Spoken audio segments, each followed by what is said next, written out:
Hello everyone. In this video we're going to be looking at pressure groups. This is going to be our topic for this week, and I'm probably going to stretch out this across three shorter videos to enable the different parts of the module to kind of breathe and to let you kind of take in the different elements. Pressure groups is part of the democracy module, and so far we have looked at different types and possible reforms. And if you remember, I think in week 1 or week 2 we talked about what made a healthy democracy. And in a healthy democracy we have participation, we have what we call a pluralist democracy, we have lots of ways for people to get involved. And this is where pressure groups come in, because pressure groups are one of the key ways outside of elections and being part of the government system where citizens like you and me can have our voices heard and can have an influence. So our goal in this first video is to talk about what pressure groups are, to start talking about some examples of pressure groups, and to talk about how we might begin to categorize them, and then to start talking about why some groups have more success than others as they go through. So there's lots of different things to talk about this week, so let's get started. So let's first of all define the word pressure group. And I've kind of used a definition online here and modified it slightly. And I've written, it is a group that tries to influence government and the public in the interest of a particular cause. This is a very broad definition on purpose, because there are many different types of pressure group that are campaign on many different issues in many different ways. And so finding one definition that covers them all is quite tricky. But broadly speaking, a pressure group wants to change something. And to change something, they normally need to either persuade the public or the government or both. And there are lots of different methods that they can use to do this, which we'll be covering later. But some of them might be simply leaflets and petitions. Some of them might be direct actions like strikes, and some of them might be more behind the scenes, such as trying to influence the government through lobbying. But this is what a pressure group does. And by and large, they tend to encourage membership and they want people to join. So they recruit. And some of them can be huge and some of them can be absolutely tiny. Some of them are successful and some of them are unsuccessful. Let's look at the word on the right, a pluralist democracy. Why are pressure groups part of this module? Well, a pluralist democracy is a society where power and influence is dispersed. That means spread around amongst a wide variety of elected and non-elected groups. So going back to my first thought, a healthy democracy is one where people can have influence in lots of different ways, can participate in lots of different ways. And so a pluralist democracy and a pressure group go hand in hand, because theoretically in a pluralist democracy, we should have lots of different political parties, lots of different sources of media, lots of freedoms, lots of organizations, and lots of ways in which we can have these different opinions and different influences. And this is where pressure groups come in. Of course, pressure groups would go under the non-elected groups side of things, and we can talk about the advantages and disadvantages of that as the week goes on. But they are a key part of a pluralist democracy, a healthy democracy, and one of the arguments that you can use when discussing what it is that makes a successful democracy. Of course, pressure groups, and I'll make this point now and come back to it later in the week. Pressure groups can be bad for democracy as well when they are seen to have too much influence, or where their influence might be seen to be corrupting or hidden. For example, there are groups in America such as the NRA, which is the National Rifle Association, which is often seen to have too much of an influence, or seem to be able to perhaps bribe their way to influence over certain senators. And obviously I'm not making any accusations about the organization, but sometimes it is seen that by supporting certain senators, they are seen to have too much influence. So this is one of the debates we can have about whether pressure groups are good or whether they are unhelpful for democracy, but they are certainly a key part of a pluralist democracy. So let's talk a little bit about the different types of pressure groups and how we might kind of categorize them. Now, the first thing I want to say before we go into the categories of pressure groups is these are terms which kind of academics such as yourselves use. These aren't necessarily terms that the pressure groups themselves use.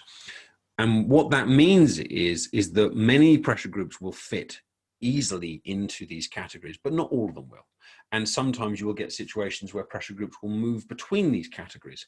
But by using these terms, which we will be using, it helps us as academic students of politics to kind of understand the different roles that pressure groups can play, and to understand why they might have differing amounts of influence at different times. But so these are academic terms, not perhaps general terms, which they might use to describe themselves. So our first category of pressure groups can be known as a cause group, promotional group, cause group, issue group. All of these terms are acceptable, and different textbooks use them in different ways. Our textbook uses the term cause or promotional group. Now, this means these are groups where the issue tends to be outside of their own community, i.e. they're not necessarily just looking out for their own interests. They often concentrate on seeking public support, and they often, but not always, can use direct action. And we'll define words like direct action later, but the direct action normally means like striking or causing problems in certain areas to kind of gain influence, but not always. They often try to seek widespread support to get lots of people on board on their issue. Now, so what would be a promotional cause issue? So it's going to be things like environmental issue. And so when I say it's an issue outside of their own community, what I mean by that is they don't necessarily just look out for their own members. They have a cause which is kind of external to them. So environmental rights, animal rights, maybe a charity that seeks to help people in another part of a world, like a kind of a poverty organization that seeks to help people there. Maybe an organization which is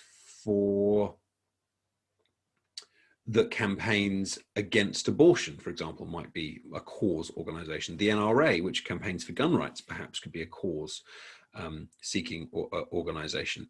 But these groups tend to believe in something.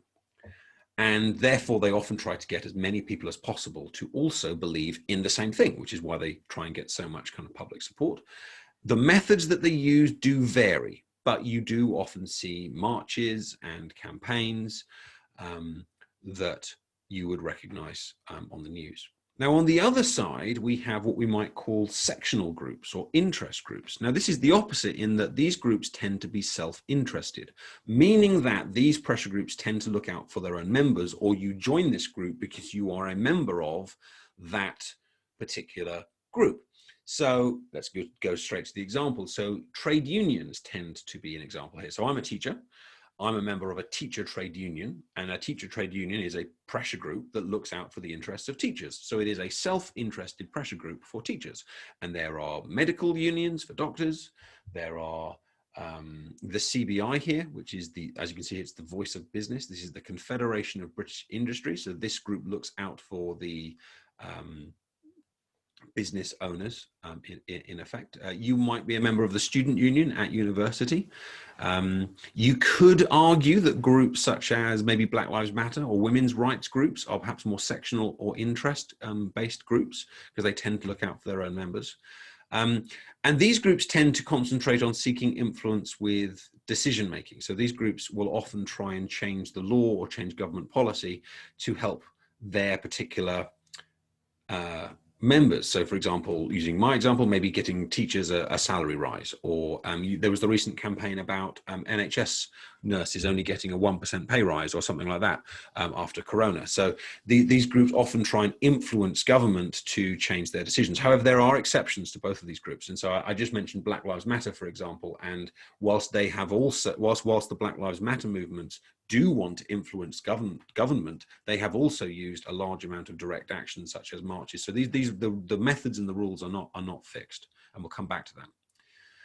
The sectional groups tend to aim for insider status, and I will talk about what that means in a future slide. But just keep that word in your head, insider status, because I will come back to it.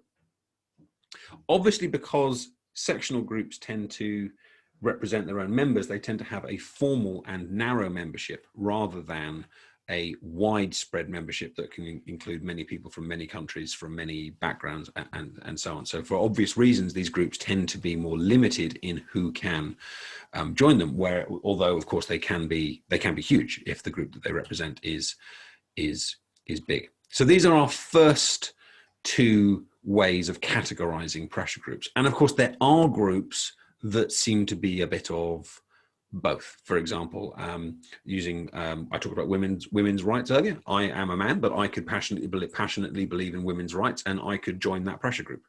And that would almost make it a sectional group that is also a promotional cause group. So there are some groups which will not necessarily fit within the definitions, or actually could have elements of both definitions. Let me tell you a little bit more about this insider status that I've mentioned here. Now, whereas before the first two words were to do with what the group believes, these two words, insider and outsider, are to do with how the group might relate with the government and the decision makers in a country. So let's just look down these blue things here. I found this slide online, so thank you very much to whoever made it, but I found it on Google. And to do this, we're going to include government as one of our categories here. Obviously, government isn't a pressure group or a type of pressure group. Please don't get confused with that. But I want to show you that this is to do with relationships to government. Ultimately, it is the government that changes the laws of a country or enacts a policy. They make the decisions. And an insider group is a pressure group which has managed to build a close relationship with that government and seeks to influence them by working with them. So for example, this could be by appearing on a select committee or a bill committee. It could be through having private conversations with ministers. And you can see it here. Often an insider group will support government policies. They will often give their expertise. They might regularly be consulted with by government, and they offer you something called lobbying, which I will come back to a little bit later. But lobbying is essentially where you try and persuade government ministers directly, and I'll talk more about how that has an impact later on. And insider groups are often more successful than outsider groups because they've got the government's ear. You know, the government is effectively listening to them, and they might even have a similar ideology. So for example, I mentioned the CBI in the previous slide. The CBI is a party based around business. The Conservative Party is a very pro-business political party. And so the CBI and the Conservative Party will often work very kind of closely together. The same might go on the opposite point of view with the Labour Party and trade unions. Those groups have a shared kind of ideology of workers' rights on the whole, and so they might work together as insider groups. Whereas an outsider group is a group that is a lot more distant from government. Maybe they don't share an ideology with the government. Maybe the government simply doesn't want to work with them. Maybe the government disagrees with their beliefs. Maybe the methods that they use are illegal, and therefore the government wants very little to do with them. Let's have a look here. An outsider group has aims which are often incompatible with government policies, although not always. They have they are often not called upon for their expertise. They're not consulted by the government, and therefore they often use different methods, such as direct action. So often, not always, but often you know when a group is an insider group or an outsider group by what is going on around you. If you see protests in the streets and marches and petitions or even violence and riots or whatever it might be, that is an outsider group that the government is not listening to, and that group has said, well, we need to get the government to listen, and therefore we are going to use more direct, perhaps illegal methods, or we're going to use petitions or something like that. Direct action isn't always illegal, but it is beyond a conversation, or it's beyond consultation. It's using methods whereby you kind of have to try and force the government to listen to you because they're not listening otherwise. Which also brings to the point that a group can move between these groups depending on what happens. So let me give you the example of a group called the BMA. I think that's right, which is the British Medical Association, I think. Often the BMA works very closely with the government because obviously a government will want to listen to the expertise of doctors and nurses. And so often the BMA will be an insider group, will have the ear of the government and will work with them. But of course, they're very unhappy about what's happened recently with the nurses, doctors and NHS kind of pay rise. And so it might well be if the BMA feels actually the government is no longer listening to us, we will need to start to take some direct action. And this was seen, I think maybe 6 or 7 years ago, where doctors, especially junior doctors, went on strike for, I think, for the first time in years and years and years and years. So they took direct action to force the government to listen to them. And in the same way, an outsider group can move to being an insider group for all sorts of reasons as well. So, for example, most governments at the moment are more open to issues such as global warming and taking steps to prevent global warming. They are far more open to it now in 2021 than they were 10 years ago or 15 years ago. So those groups before, which had been seen to be outsider groups, have become more closely involved in the conversation. Sometimes a successful protest can help to make you an insider group. Let's use that environmental one as an example here, get down the red-hand side. So let's pretend that the government has to make a decision about whether they should be a third runway at Heathrow. And by pretend, I mean, this actually happened. An insider group, like the CBI, persistently lobbied the government and talked to Parliament because they think that having an extra runway will improve the business and the trading that they can do. They worked with the government, and the government listened to them, and so the government approved the expansion. But Extinction Rebellion, which is an environmental pressure group which is concerned about global warming, threatened to disrupt the airports by using drones. You might remember that story from a few months ago. And they have also they took over London at one point. Did they call it the London shutdown or the Occupy movement? I think it was. But the government wasn't listening to them at the time, and so they used direct action to make the government listen to them more. So actually the government has now listened to them more, and you can see actually in the 2019 general election, all the parties had commitments in the manifesto to be more green and to cut emissions and use more renewable sources. So these terms, outsider and insider, help to impact how successful a group is. They also show you how close they might be to government or not government, and it also links to the methods that they use, which brings me to this section here, which is what methods do pressure groups use. This might be a good point, though, for you to pause the video and go and read the textbook pages. I will be coming back to that later, but you might at this point want to read page 25 and 26, which does go through these ideas in a bit more detail, and you might want to take these notes here. However, I do want to cover these two areas in this first video, so I'll leave that up to you. So what methods do pressure groups use? I've already gone through a whole bunch of these, but I want to put this under a slightly different heading so you can get it sorted in your head. What do pressure groups actually do? The answer is it varies depending on what their cause is, what their size is, what they want to do, whether they're an insider, whether they're an outsider, whether they're a sectional group, whether they're a cause group that has a particular thing that they want to promote. So the answer is it varies. So we're going to go through some of the different things that they might use. The first one is a word I've already mentioned, and I will be coming back to towards the end of this week, which is lobbying. Lobbying basically means you go and speak to a government minister. And it's called lobbying because it literally used to happen in a lobby. A lobby is often the large room which you get as you walk into a hotel. You know, as you walk into a hotel, you have like the desk in front of you where you check in. You've got the elevators over there, and there's all sorts of doors leading off in different places. And that's a lobby. It's like a kind of a communal area that connects all the different parts of the hotel or the building or the political institution. And lobbying was called lobbying because people used to wait in lobbies for government ministers and important people to walk past through the lobby, and they would kind of grab them en route and say, you know, please can I talk to you about this issue or that issue or this problem or my concern or my constituency. And it became known as lobbying because you would try and catch the attention of a government minister as they kind of walked around through the lobby between their meetings or whatever. But now lobbying has now become a more general term for speaking to ministers. So it very rarely, if ever now, takes place in an actual lobby. It probably takes place over in a meeting or in a over dinner or on a phone call or whatever it might be. But lobbying is when you seek to influence government by speaking directly to government ministers. And obviously, thinking back to our previous slide, an insider group is far more likely to be successful. Because if I'm an insider group and I phone up a minister and I said, can we have a meeting to talk about X?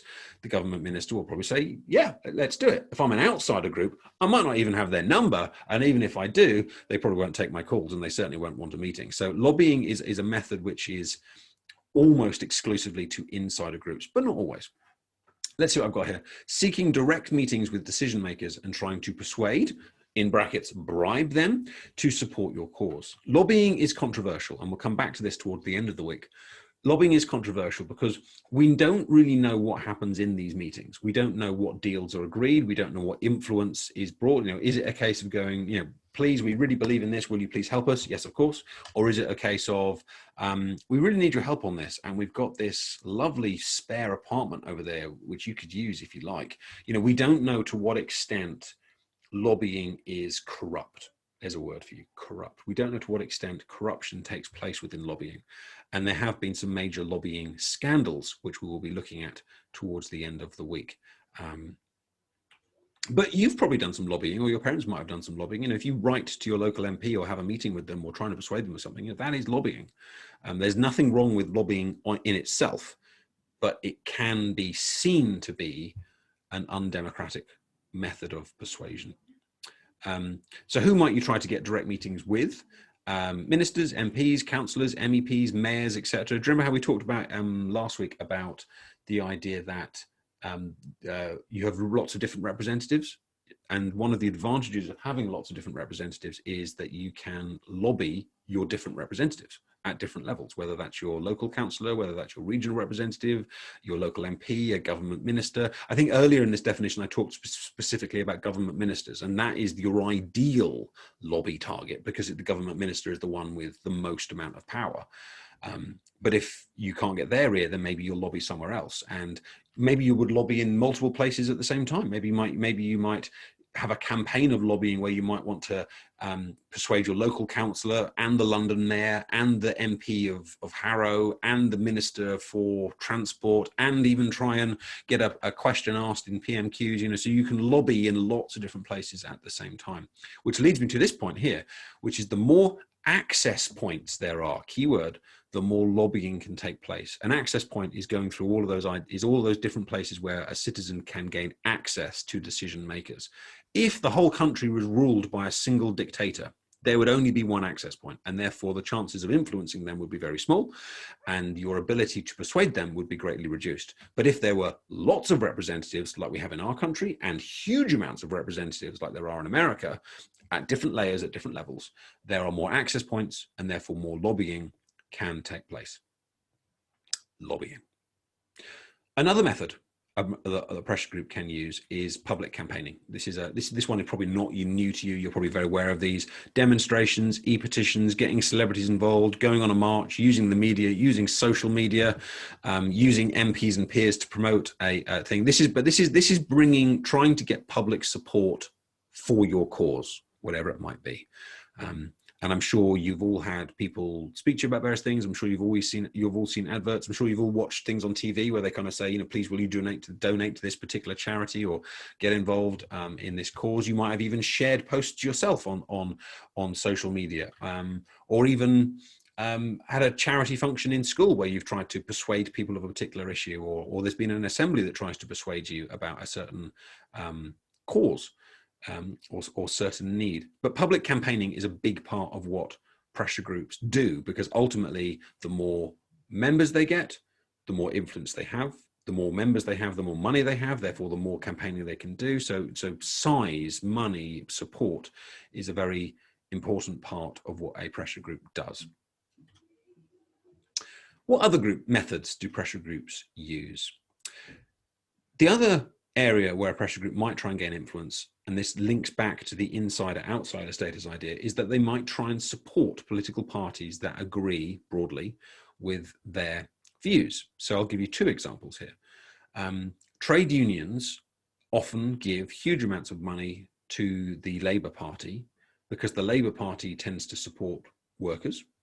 And therefore, if the Labour Party is in power, then the trade union is more likely to achieve more of its aims, whether that's pay rises, holiday pay, looking after safety at work, whatever it might be.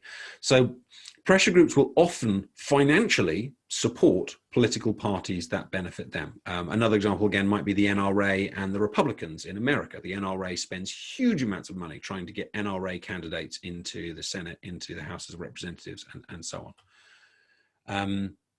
This leads to a rather sordid affair called the Bernie Ecclestone affair. And I'm going to try and find you a slide on this one in particular. You might have even heard of it. Bernie Ecclestone is a gentleman that works in Formula One, or did work in Formula One, and he donated £1 million to the Labour Party, and then the Labour Party changed their policy towards Formula One. Now, the policy was to do with cigarette advertising. You guys are probably aware that it's illegal to advertise smoking on TV. I think it's now illegal to do it on billboards as well. I'm not sure. But when I was young, which wasn't that long ago, but when I was young, you had cigarette adverts on TV, you had cigarette adverts in sport, you had cigarette adverts in billboards and stuff. And slowly these have become illegal to help public health. But one place where cigarette advertising was still allowed was in sport. So you tended to get things called like the Benson and Hedges World Cup or something like that, or the Embassy Snooker Finals, or things like that. And Formula One was one of the industries that was still supported by the tobacco industry. Labour in 97, 98, 99, it was around there, was going to make it illegal for tobacco advertising to take place within sport as well. And then this donation between Bernie Ecclestone and the Labour Party took place, and the Labour Party changed their policy. Now, the Labour Party, let's defend them here, has always said there has been no connection between this money and their change of policy. They've always said that they changed their policy for completely different reasons, and there was no connection. And Tony Blair went on TV and he said, look, I hope people know I'm a straight up guy, and I hope they believe me on this. There is no connection here. However, we recognize that it looks dodgy, and so we're going to return the £1 million donation. Other people said there's clearly a connection here.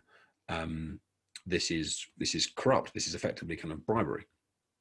So that would be a good affair for you to use. That would be a good example for you to use when we talk about donations and lobbying about some of the issues. But it's not just the Labour Party. The Conservative Party have received £3.6 million from property companies, £11.3 million from other private companies and individuals. Labour receives £11 million from trade unions. You know, it is wrong. Firstly, this isn't corrupt. You know, receiving money from a pressure group is not corrupt in itself. There's nothing wrong with it. It's perhaps an important part of our democracy that organisations can support political parties, so that this is not a bad thing. But it can be seen as a corrupting influence. And some people have issues with it because effectively it can mean that money buys power and money buys influence. The party in power's donations always increase. Why ? Well, because they're the ones that actually have the power. If you think that a party will actually be able to help you get something done, you're going to support it more with money. And the last method that we're going to talk about, I've alluded to several times in this video, which is direct action, which is that sometimes pressure groups will kind of go, well, the government isn't listening to what I'm saying. They're not lobbying. There's no point me donating to them because maybe there's another pressure group that's already donating to them and therefore they're not really going to listen to us. Or maybe we've been campaigning for a long time on this issue and the government doesn't seem to be listening. So we're going to use direct action. Now, that might involve something like a strike. A strike is where a group of people refuse to work until a certain issue is resolved. It's often based around pay and salary. And over the last few years, 10 years or so, you might remember strikes, train strikes, you might remember teacher strikes, you might remember nurses strikes, firefighter strikes, lorry driver strikes. We don't get, in this country, we don't get nearly as many as we used to because actually many of them were made illegal under Thatcher. So you can argue that one both ways. You can say, well, that's a good thing because it means the public don't have to deal with the strikes, or you could say it's a bad thing because it means that workers' rights aren't protected. That's an entirely separate debate. But a strike is one method of direct action. You can use court action. You can take the government to court and say you are breaking the law, or you are not looking out for my rights, whatever it might be. And there's a case study here which I'll put as a link in the in this week's work. But where possible, you will take the government. If you suspect that the government has acted illegally or committed ultra vires, remember that from the Supreme Court unit, that you can use the law to help you. Two examples here. Famous one from America in the 1950s or 60s was Brown versus Board of Education, where a pressure group supported an individual in campaigning against the government's policy on segregated schooling. And we've had similar things with the recent Gina Miller cases. Gina Miller was supported by various pressure groups and funded by to help her bring her case to court. Or you can go full out illegal action, invading airports, destroying crops, throwing eggs at politicians, causing disruptions, maybe even forms of terrorism. You know, if you look back, you could argue that a terrorist group is an extreme version of a pressure group. You could make that case. The most recent ones I can think of were perhaps the Extinction Rebellion protests, where they attempted to shut down London. Some of the riots that took place in the London riots about 5-6 years ago. We had in the Black Lives Matter protests from last year, many of the marches were completely legal and completely within the law, but there were some incidents where smashing of businesses kind of took place. Illegal action is always a tricky thing to do because A, it's illegal, B, it tends to involve hurting people or property, and C, it doesn't always help your case, because if you do illegal action, you are likely to turn people against you, the public against you. You're almost certainly likely to turn the government against you.